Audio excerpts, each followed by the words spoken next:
자, 그러면 이제 우리는 후쿠시마 핵 폐수, 후쿠시마 핵 폐수입니다. 맞습니다. 뭐라고? 핵폐수. 핵폐수. 네, 네. 방류 문제 관련해서 민주당이 지금 서명 운동 받고 있죠? 전국 서명운동 하고요. 그리고 전국적으로도 또 현장에서도 서명운동을 하고 있습니다.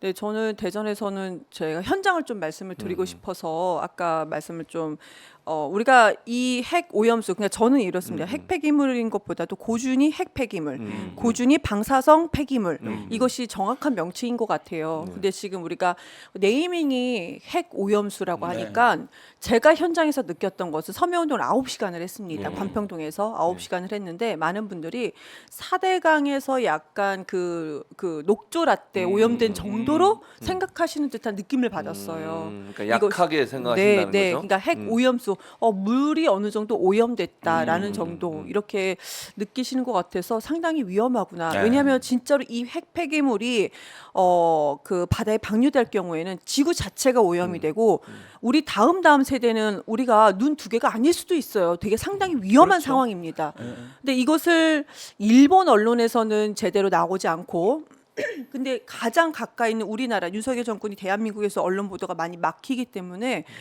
이 끔찍한 이 실상에 대해서 많은 분들이 진짜 잘 못 느끼시는 것 같은 이 현상이 훨씬 더 좀 공포스러운 것 같습니다. 서명에 참여는 많이 하시나요? 대체적으로 어떻습니까? 그러니까 서명에 참여는 하신 분들은 하시는데요. 보통은 어떻게 말씀하시면 어르신들은 그래도 대전 분들은 양반이신 것 같아요. 어르신들은 뭐 그런 거를 하고 있어 이 정도입니다. 그런데 저를 도와주는 전국에서 많은 분들이 저를 도와주러 개딸이라고 해서 20, 30대 여성만 있는 게 절대 아니에요. 나이성도 많고 나이도 네. 많음도 많아요. 60대, 50대 어르신들까지 그렇더라고요. 전국에서도 와서 도와주셨어요. 맞아요. 그렇더라고요. 네, 그래서 그 동네에서 아마 우리 집회 현장에 우리가 사람이 제일 많았지 않았나라는 생각이 드는데 많은 분들이 서명하신 분들은 이미 다시 한번 해도 되냐라고 해주시고 다른 지역에서는 막 손가락질, 사태질까지 하면서 막 많이 특히 이제 수도권 지역 네. 그렇게 한대요. 대전은 그래도 그 정도는 아니었는데 지금 보면 설마 그렇게 위험한 것을 윤석열 정권이 하겠어? 그렇게 위험한데 일본이 하겠어? 라는 분위기가 저변에 깔려 있는 거예요. 근데 우리가 여론조사에서는 60%에서 80% 핵 오염수, 그러니까 그 핵 폐기물 방류 자체를 반대한다라고 여론조사는 있지만 그 현장에서는 너무나도 달라가지고 좀 당황한 9시간이었다라는 그러니까 말씀을 우리가 일반적으로 드리겠습니다. 생각하는 것과 다르게 그러니까 여론가는 네. 여론이 약간 대전이어서 뭔가 그랬는지 모르겠어요. 근데 대전에서 제가 9시간 동안 있었던 것만 다음 주에 또 합니다. 네, 네. 다음 주에 좀 성당 앞에서 좀 할 어느 건데 성당인지 알려주세요. 관평도 성당 앞에서 할 네, 많이 겁니다. 참여해 주세요. 몇 시? 몇 11시부터 오후 2시까지 할 2시까지. 예정입니다. 날짜는 네. 토요일이에요? 일요일. 일요일. 성당이잖아요. 아, 성당 일요일입니다. 성당에 네. 오신 분들. 관평동 성당 앞에서 네, 4시간, 네. 11시부터 2시까지 할 예정입니다. 네, 계속 대전은 유성을 지역으로는 계속 매주마다 돌면서 할 예정입니다. 김현성 소장도 한번 가셔서 응원도 해주시고. 대전 저는 꼭 한번 가겠습니다. 네. 제가 도움이 될지 네, 모르겠지만 도움이 안될것 최진봉 같습니다. 교수 데리고 김현성도 뭐 도움이 안 될 것 같습니다. 꼭 두 한번 분이 가겠습니다. 와주세요. 네. 두 분이 와주시고 분이는 네. 두 분 혼자 거- 가겠습니다. 아 진짜 안 왜 그러세요? 진짜. 교수님 안 오신다는 이렇게 서승만을 말씀이에요? 보내겠습니다. 이런- 서승만 어때? 아 좋습니다. 네네네 좋습니다. 김현성보다는 서승만이 약간 좀. 갑자기? 그럼 나 안 갈 그래, 거야. 많이 가세요. 예, 그러세요. 아무튼 뭐 근데 우리의 결론은 교수님은 오신다는 말씀을 안 이렇게 하셨다. 해놓고 안 가는 거예요. 이거. 그러니까 오신다는 말씀을 안 이게 하셨다. 본인 그거 기억하겠습니다. 이게 배우 조정에 능하시더라고 배우 조정에. 이분이 약간 그래서 네. 같이 제가 꼭 모시고 네. 갈 텐데 네.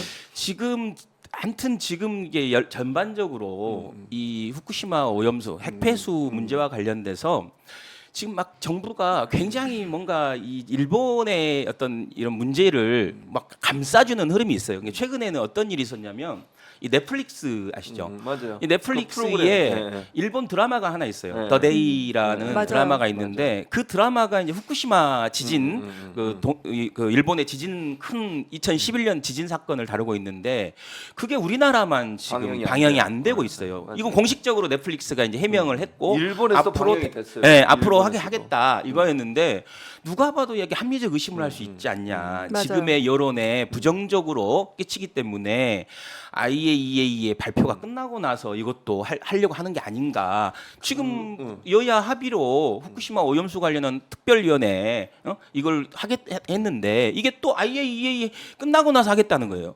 그러면 지금 뭐 하겠다는 거 모르겠어요. 우리나라 시찰단이 가서 보고 느낀 것을 이게 이야기해야 되는데 IAEA가 발표하면 그거에 따라서 그냥 다 면죄부 주는 거 아니에요? 저는 이런 그 순서와 관련 정부가 자꾸 미묘한 이 순서와 관련해서 뭔가 감추려고 하는 느낌이 국민들한테 굉장히 부정적으로 전달될 것이다.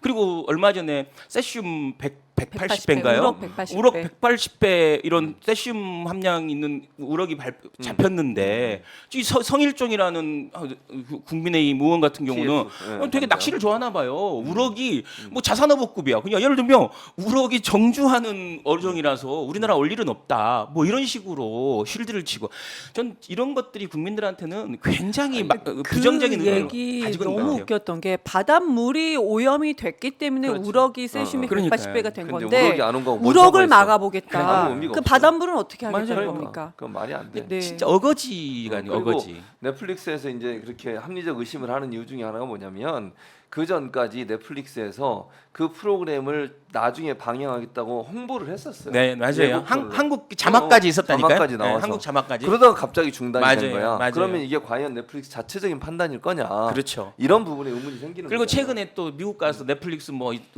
뭘까 해외 투자했다고 또 김건희 얘기 나오면서 있었잖아요. 좀 네, 가깝게 있었죠. 지내고 있는 거잖아요.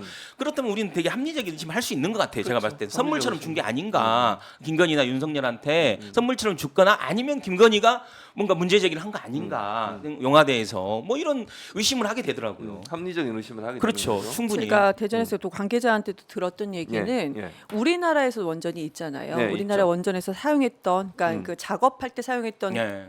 직접 꼈던 장갑 같은 부분, 이것을 어떻게 우리가 네. 처리를 하느냐, 네. 이것도 폐기물입니다. 핵 맞습니다. 폐기물입니다. 맞습니다. 그래서 네. 정말 두꺼운 콘크리트에 네. 지하 30m까지 맞아요. 이상 파서 이걸 묻습니다. 네, 네, 네. 이런 꼈던 장갑, 사람이 네. 우리가 꼈던 장갑조차도 맞아요. 그런데 이것을 고준위 핵 폐기물 자체를 고준위 방사성 폐기물 자체를 이것을 아예 바다에 방류시킨다? 있을 수 없는 얘기다. 이런 얘기를 하는데요. 근데 너무나도 이 전문가들 사이에서 이런 말이 계속 다 나옵니다. 네. 이것이 왜 언론에 보도가 되지가 않고 왜 공개되지 않고 공론화되지 않는지 정말 철저하게 잘 맞고 있는 것 같습니다. 최근 역주행했던 뉴스 하나가 MBC 뉴스 하나가 있었잖아요. 체르노빌 핵발전소 그 사건 때 일본이 어떻게 했는지에 대해서 2년 전인가 MBC가 보도한 영상이 역주행하고 있거든요. 근데 그 내용이 뭐냐면 일본은 매일 그 비행기가 떠서 공중에 있는 공기를 모아서 공중에 있는 방사능이 퍼지고 분석을 있는지 하고 있는 매일매일 분석을 했고 그 당시에 일본은 체르노빌 주변에 14개국에 있는 그 일종의 국가들의 농수산물을 수입을 안 해버렸어요. 맞아요. 그리고 자위대가 해상 시위를 했어요. 방류하지 말라고. 너 방류할 때 하겠다. 이런 정도로까지 했던 일본이거든요.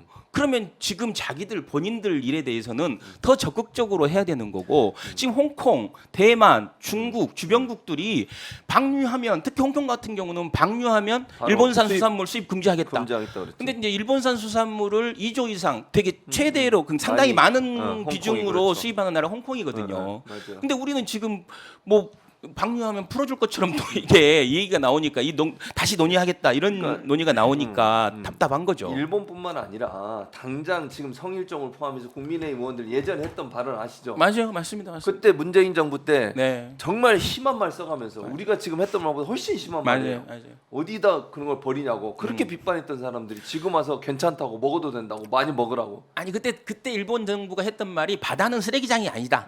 핵 폐기물을 버리는 투기하는 쓰레기장이 일본 아니다. 정부가 아니라 일본 국민- 정부가 했어요. 일본 정부가 하고 그 얘기를 또 국민의힘이 그렇게 똑같이 그런 얘기했어요. 거잖아. 쓰레기장 그러니까 아니라고. 그 얘기를 했던 사람들이 맞아요. 이제 와서 왜 입장을 바꿔 이따 이 소리를 하냐고. 그러니까 저는 이 사람들은 정치적 목적밖에 없는 것 같아. 아니 국민의 건강이나 우리 다음 세대의 안전은 아예 머릿속에 없는 것 같아. 오로지 윤석열 정부 성공, 죄송합니다. 자기들 말대로 성공 그것만 바라보는 거 아니에요? 근데 나는 이렇게 해서 어떤 국민 이익이 팔아먹는 있어요? 거야. 어떤 이익이 있는 거예요? 몰라요. 뭔 얘기 있겠어요? 미국한테 잘 보이는 거겠지. 뭔 이익이 있어 국가한테는. 국가한테 이익 1도 없어. 네. 김영민님 감사드리고요. 이런 방송을 보시면서도 이렇게 보내주시는 이런 방송을